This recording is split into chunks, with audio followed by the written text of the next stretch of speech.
Selamat pagi Bapak Ibu, saudara-saudara yang dikasihi oleh Tuhan. Shalom dan salam sukacita untuk kita sekalian. Pagi hari ini kita bersyukur oleh karena kasih Tuhan, kita berjumpa kembali dalam program Renungan Harian GKPO Halim Perdana Kusuma. Mari Bapak Ibu, sebelum kita memulai kegiatan kita sediakan waktu sejenak untuk membaca dan merenungkan firman Tuhan. Mari berdoa. Kami bersyukur kepadamu Tuhan di pagi hari yang indah ini. Kami boleh menikmati bangun pagi dengan penuh sukacita. Kami percaya semua karena kasih pemeliharaan Tuhan bagi kami. Sebelum kami memulai kegiatan kami hari ini Tuhan, kami rindu membaca merenungkan firman-Mu. Roh Kudus menolong kami, memberikan kami pengertian, pemahaman, dan kemampuan untuk melakukannya dalam hidup kami sehari-hari. Dalam nama Yesus kami berdoa. Amin. Galatia pasal 3 ayat 11. Lagi pula jelaslah tidak ada orang yang dibenarkan di hadapan Allah karena melakukan hukum Taurat, karena orang yang benar akan hidup oleh iman. Tema renungan bagi kita pagi ini adalah iman membenarkan dan menghidupkan.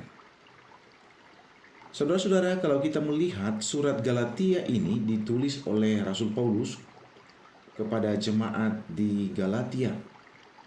Tujuannya adalah menegaskan kembali apa yang menjadi inti Injil yang telah disampaikan kepada jemaat, di mana pada waktu itu mulai bergeser pemahaman dan pengertian mereka dari iman yang murni yang berfokus kepada Kristus. Mereka diajar oleh sekelompok orang bahwa pembenaran tidak cukup hanya oleh iman, tetapi harus ditambah dengan ketaatan pada hukum Taurat.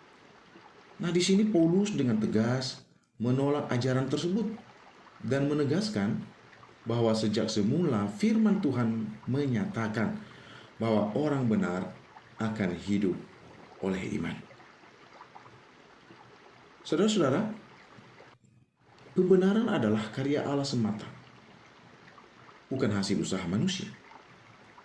Iman bukan hanya jalan untuk dibenarkan, tetapi juga sumber kehidupan baru bagi orang percaya.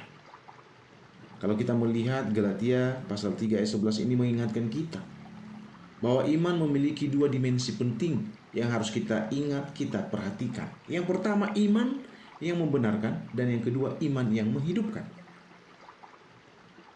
Iman yang membenarkan artinya manusia dipulihkan hubungannya dengan Allah bukan karena kebaikan, bukan karena kesalehan atau kepatuhan pada hukum, melainkan karena percaya kepada karya keselamatan Allah di dalam Yesus Kristus. Pembenaran ini memberi kepastian bahwa kita diterima sepenuhnya oleh Allah. Yang kedua, iman menghidupkan. Iman bukan hanya pengalaman rohani di masa lalu, tetapi kekuatan yang menggerakkan hidup setiap hari, yang memberikan pengharapan di tengah-tengah pergumulan kita, memberikan keteguhan iman dalam setiap kelemahan-kelemahan kita, dan memberikan kita damai sejahtera di tengah-tengah ketidakpastian hidup di dunia ini. Nah, saudara-saudara, renungan kita pagi ini menjadi sangat bermakna. Oleh karena besok kita akan memasuki malam Natal di tahun 2025 ini. Natal adalah perwujudan nyata dari iman yang membenarkan dan menghidupkan itu. Allah datang dalam Yesus Kristus bukan karena manusia telah sempurna, tetapi justru karena manusia tidak mampu menyelamatkan dirinya sendiri. Nah, kelahiran Kristus adalah bukti kasih Allah yang membenarkan orang berdosa dan menghidupkan mereka dengan pengharapan yang baru. Iman kepada Kristus yang lahir di Betlehem itulah yang membawa terang di tengah kegelapan dunia. Nah, Bapak Ibu Saudara, saya mengingatkan kita di dalam menjelang malam Natal yang akan kita masuki esok hari. Firman Tuhan pagi ini mengajak kita untuk kembali kepada dasar iman yang sejati. Marilah kita menyambut Natal bukan hanya dengan perayaan rutinitas formalitas, tetapi mari dengan iman yang hidup, iman yang membenarkan di hadapan Allah, dan iman yang menghidupkan kita untuk menjadi saksi kasih-Nya.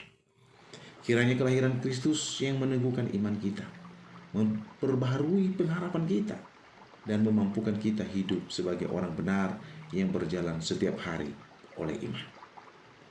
Demikian renungan firman Tuhan bagi kita pagi ini. Selamat menyambut Natal Kristus. Tuhan Yesus memberkati kita sekalian. Mari kita berdoa.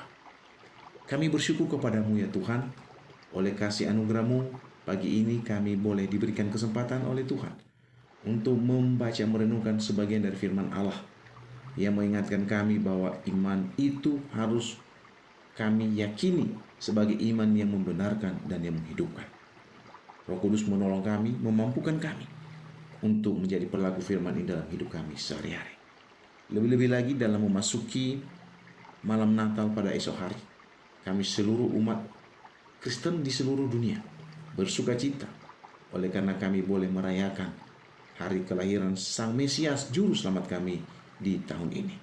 Oleh karenanya kami mohon kekuatan dari kuasa Roh Kudus-Mu menolong dan menyertai, memberkati setiap kami pribadi lepas pribadi.